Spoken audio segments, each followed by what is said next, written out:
Welcome, friends, to another edition of Wolff Responds.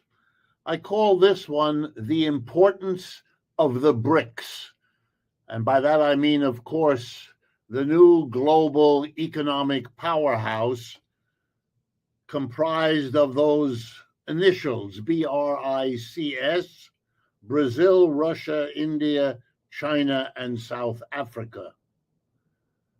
At the very end of August, they have gathered, most of them, not all, but most, in China to celebrate a meeting of the Shanghai Cooperative Organization, which includes a number of BRICS members in China and in Asia, and also to celebrate victory over the Japanese 80 years ago at the end of World War II. But I want to talk to you about the BRICS. And I want you to understand not so much that the BRICS represent a challenge to the United States, which is what the Trump administration and the Biden administration shared as a view, but rather to get us to understand as a nation what the enormous importance of the BRICS has become. And that is as much in reaction to Biden and Trump as for reasons of their own. But I think when I'm done, in the few minutes I will take, will leave you with the impression that you ought to have, that we, you and I, are living through an historic transformation. One economic powerhouse, the center of economic growth and wealth and prosperity, is giving way to another. This has happened many times in European history. It has happened many times in world history. Empires arise and they evolve and then they pass away, giving room to others. And sometimes we haven't had a dominating empire. We don't seem to need one, but we've had them for quite a while. They come and they go. BRICS is the new dominant economic powerhouse center. I'm going to show you that in a moment. The United States and its major allies, the so-called G7, that include beyond the United States, Japan, Canada, Britain, France, Italy, and Germany. They are now fading. They are not the dominant center anymore, and it is highly unlikely. I can't predict the future any more than anyone else can, but from everything I see, it's highly likely this pattern, rise of the BRICS, decline of the G7, is going to change anytime soon. So let's begin. In what sense can I speak of the dominant core economic powerhouse in the world being the BRICS today? And when I finish with the economics, I'll turn to the politics, and then I'll turn to the military. Not because the military is all that important, but it's because that's what frightens the United States and so many people when it needn't. Here we go. The simplest broad measure of economic bigness, economic power, economic strength is something called the GDP, the gross domestic product, the total value of goods and services produced in a year in a country. The United Nations and many others keep track of the GDP year in and year out of all countries. So we know, for example, what the GDP of the United States is, and we know what the GDP of China is. We likewise know, because we can add them up, what the GDP is of the United States and the 6 allies that make up the G7. And we know what the GDP is of China and its allies, namely now the BRICS, BRICS. Here we go, folks. These numbers scream a simple message if you dare listen. If you add up the GDP of the United States and its 6 major allies, the so-called G7, it works out to about 29% of the total output of our planet is accomplished by those 7 countries. We have 195 countries in the world, but those 7 alone do 28% of the world's output. What about China and the BRICS? If you add them all up in the same way, they work out to be producing approximately 34 or 35% of the world's output. So please, simply understand, China and the BRICS are a bigger, larger in terms of output, and therefore richer in terms of product than the G7. That's been true since the year 2020, and the gap between them gets larger each year since 2020, including 2024 and 2025, as I speak to you. But more than that, the GDP, if you break it down, will tell us what has happened to the core manufacturing industry at the base of any economy. And that we all know because you can see it. Industry, which was once something that characterized Western Europe, only and then moved out of Western Europe, which lost much of its industry because it moved to the United States, to Japan, to other parts of the world. Well, it keeps moving. It always did. It always does.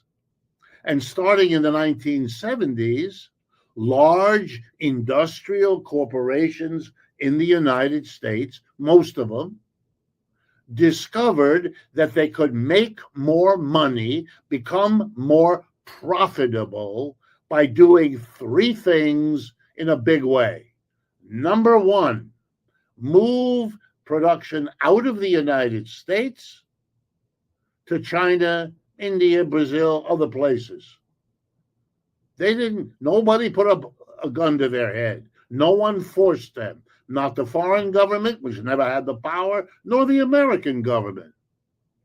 They demanded the American government help them move abroad, maintain the military all over the world to make it safe to do business at a great distance. But they went and they set up their factories over there and they closed them here. And we all know which parts of America, New England, the Rust Belt, and large of the parts of the rest of the United States sit empty and idle because those companies made more money. If you were a shareholder, you got a piece of the extra profits, which is why the stock market does real well while the economy is hollowed out. The second thing they did was replace workers with machines, automation. And the third thing they did is bring in cheap immigrants. When you can't make more money by going over there where the cheap labor is, you bring it here. That's what they did. And for the 10% of our people who own the companies of this country, it was wonderful. We've had a stock market boom where they became rich. But the other 90% didn't. And that's most of you. And where did the industry go? To the BRICS, to China above all else, to India, to Brazil. Not only to the BRICS, but largely to the BRICS. They became the new center. No one did that to us. We did it to ourselves, because that's how capitalism works. You want to celebrate capitalism, you want to give it a free rein, you want it to pursue profits, you believe in it. Well, that's what it did. The gift it gives you, and the gift it keeps on giving, is the center of economics moving to the BRICS. Now the politics. The BRICS are where the people of this planet live. If you add up all the populations of all the countries that are members or associates in the BRICS, it's way more than half the people on this planet. The population of the United States is 4.5%. If you add the G7, double it. Be generous, maybe 12%. 12% in the G7, 50 to 60%, if not more, in the BRICS. The two biggest countries on earth, China and India, are meeting in China, working all this out. Politically, it's over. More and more votes in the United Nations are everybody against the United States. It can't even hold on to its own allies half the time in the G7. Many votes are the whole world versus the United States and Israel, or the United States and one or two other tiny politically, we are already isolated. It reflects the economic foundation beneath it, but it's politically kind of obvious. The United States chose to fight a war against Russia in Ukraine, to punish Russia for invading Ukraine in order to protect its border from the encroachment of NATO. Whatever you think of that war, Russia is winning. The United States and the Western Europeans have been losing. That's why the line of where the Russians control is now giving at least a third of Ukraine over to the Russians already. And what happened there was a misunderstanding of the BRICS. Why is that? A political disaster like a lost war? Yeah. Here was the mistake. The Americans thought that they could punish the Russians for invading Ukraine by imposing on them massive sanctions, taking billions of money from them that they had stored in Europe, and refusing to buy the oil and gas, which are crucial exports for the Russian economy. One mistake was made. They didn't understand the BRICS, because here's what Russia did. It said, okay, those sanctions would hurt if we had no way to get around them. Okay, you're not buying our oil and gas would really hurt if we can't find anyone else to sell it to. But they found a way to get around the sanctions, which they've done. And they got a way to find new customers for their oil and gas, which they've done. The BRICS did all of that for them, with them. That's the solidarity you get if you're the core new powerhouse of the world economy. Now, finally, the military. And here's the ironic part of all this. The BRICS are a very diverse collection of countries. It's very easy to see that they have different relationships, one versus the other, with the United States. Some of them are still wrapped up in the Western-dominated global economic system that is shrinking, but is still a big, powerful presence. Some of them are Muslim, some of them are Hindu, some of them are neither, some of them are rich, others are quite poor. I mean, there are lots of disagreements, lots of differences, lots of ways that their unity is fragile. It's relatively new. One of the few things that is holding them together is the relentless hostility and enmity of the United States and Western Europe. It's not at all unusual, and most of you know it, that people who might otherwise be at each other's throats will become good friends if they have a common enemy. The BRICS have a common enemy. Doesn't have to be. The United States didn't have to become the enemy. Western Europe didn't have to. They've chosen to. They don't like a challenge, especially a successful one, to the role they used to have. But you know, the disunity is also an enormous strength. This is a message from the philosopher Hegel, the unity of opposites. The BRICS are threatened by their disunity, their differences, but they are also blessed by that disunity. And I'm going to tell you why.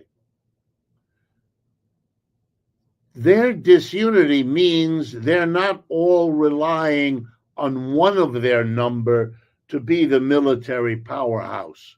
Yes, China is the richest member, and China will eventually overwhelm the others, if that's how they go, by its very size and its productivity.